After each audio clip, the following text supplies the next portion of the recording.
राजस्थान और गुजरात की सीमा पर बसा एक छोटा सा गांव था, नरसी की धानी।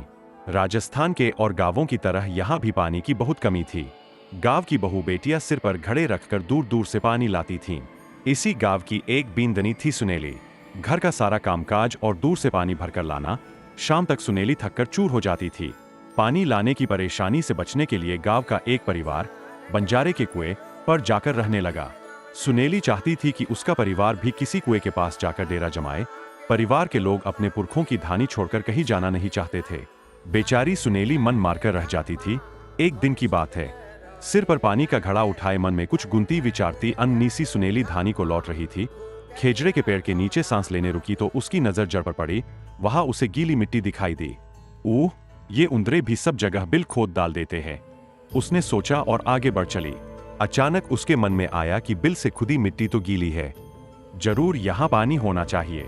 अगर यहाँ कुआं खोद ले तो दूर से पानी लेने नहीं जाना पड़ेगा। उसके पैरों को मानो पंख लग गए। जल्दी से घर पहुंचकर उसने अपने बेटों से कहा, अपने फावड़े उठा लो, गांव के खेजड़े के पेड़ के पास हम कुआं खोदेंगे। तीनों बेटे और उनका पिता सुनेली की बात सुनकर हंसने लगे। उंदरों का बिल बनाना कौन सी नई बात है, पर यहाँ पानी कहाँ। उसके पति ने उसे समझाया, पर सुनेली न मानी। मैं अकेली ही कुआं खोद लूंगी, उसने कहा और फावड़ा उठाकर चल दी खेजड़े के पेड़ की ओर। बहुत देर तक जब सुनेली न लौटी तो बूले ठाकुर ने बेटों से उसके बारे में पूछा।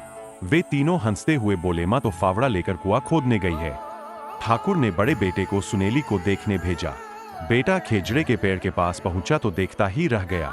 उसकी मां फावड़े से खुदाई कर रही थी। पास ही बहुत सी ताजी मिट्टी पड़ी थी। उसने मां के हाथों से फावड़ा लेकर खोदना शुरू किया।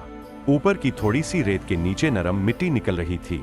बेटा पूरे उत्साह से खोदने में लग गया। थोड़ा सुस्ताने के बाद सुनेली ने कहा, बेटा मैं विश्वास के साथ कहती हूँ कि यहाँ नीचे पानी है।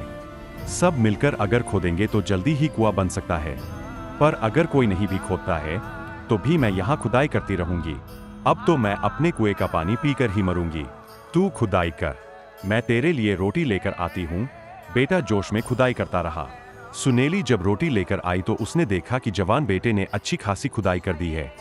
बेटा छाया में बैठकर रोटी खाने लगा तो सुनेली खुद फावड़ा लेकर खुदाई में जुट गई। सांझ को जब मां बेटे घर लौट रहे थे तो धानी के लोगों ने उनका मजाक उड़ाया। दोनों चुपचाप घर को लौट आए। मन ही मन वे दोनों बहुत खुश थे।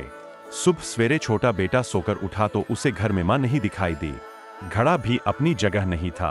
पास में सोते हुए भाई को उठाकर उसने कहा, भाई साहब, मां शायद ठीक कहती है, खेजड़ा इसलिए हरा भरा रहता है कि उसके नीचे जमीन में पानी है।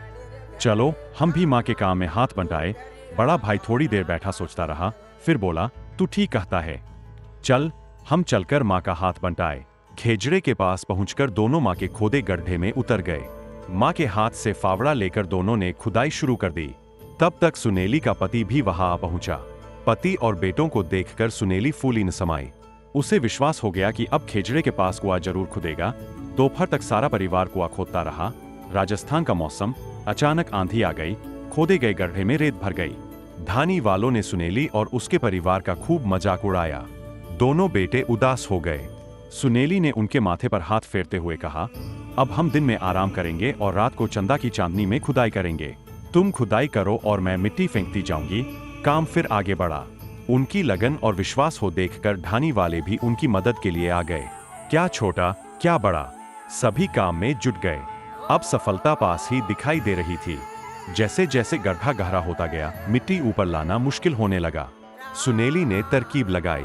बोली, जैसे कुएं से पानी निकालने के लिए गरारी लगाते हैं, वैसी गरारी यहाँ भी लगा लो। उससे मिट्टी ऊपर खींचना आसान हो जाएगा। अब जैसे ही मिट्टी ऊपर आती बच्चे उसे फेंकाते। जल्दी ही कुएं में गीली मिट्टी निकल आई। गांव में बताशे बंटे। लड़के तो खुशी से नाचने ही लगे। अब खुदाई और जल्दी जल्दी होने लगी। एक के बाद दूसरा सोता फूटता गया और सबके देखते देखते पानी 12 हाथ ऊपर चढ़ गया। कुएं से शीतल मीठा पानी निकल। चारों ओर सुनेली की समझदारी और लगन की तारीफ हो रही थी। खुद उसका मन कर रहा था कि वह पानी में खूब खूब नहाए। अपनी जय जयकार सुनकर उसकी आंखें भर आईं। वह बोली, भाई लोगों, अकेला चना भार नहीं फोड़ सकता। गांव के सबसे बूढ़े व्यक्ति ने कहा, या तो थारी हिम्मत है बींदनी सा, उंदरे तो बिल खोदते ही है, खेजड़े भी राजस्थान में उगते ही है। पर अपने 80 बरस के जीवन में मैंने किसी को ऐसा सोचते नहीं देखा।